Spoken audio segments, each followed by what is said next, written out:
فضائل فوائد دعا۔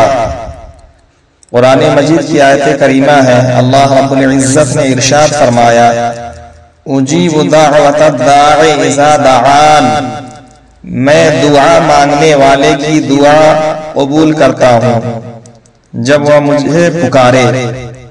پارہ 2 رکوع 7 آیت نمبر 2۔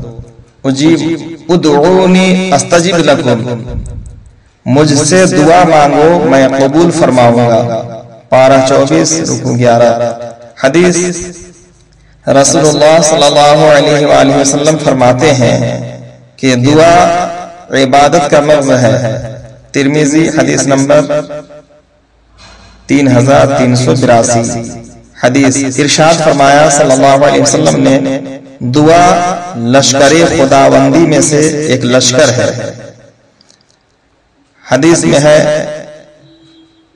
حضور نبی کریم صلی اللہ علیہ وسلم نے ارشاد فرمایا کہ جب بلا اترتی ہے پھر دعا کی جاتی ہے تو دعا اس بلا سے جا ملتی ہے اور دونوں قیامت تک لڑتے رہتے ہیں، یعنی دعا اس بلا کو نہیں اترنے دیتی۔ حضور نبی کریم صلی اللہ علیہ وسلم نے ارشاد فرمایا کیا میں تمہیں وہ چیز نہ بتاؤں جو تمہیں تمہارے دشمن سے نجات دے اور تمہارے رزق کو وسیع کر دے؟ رات دن اللہ تعالی سے دعا مانگتے رہو کہ دعا مومن کے لیے ہتھیار ہے۔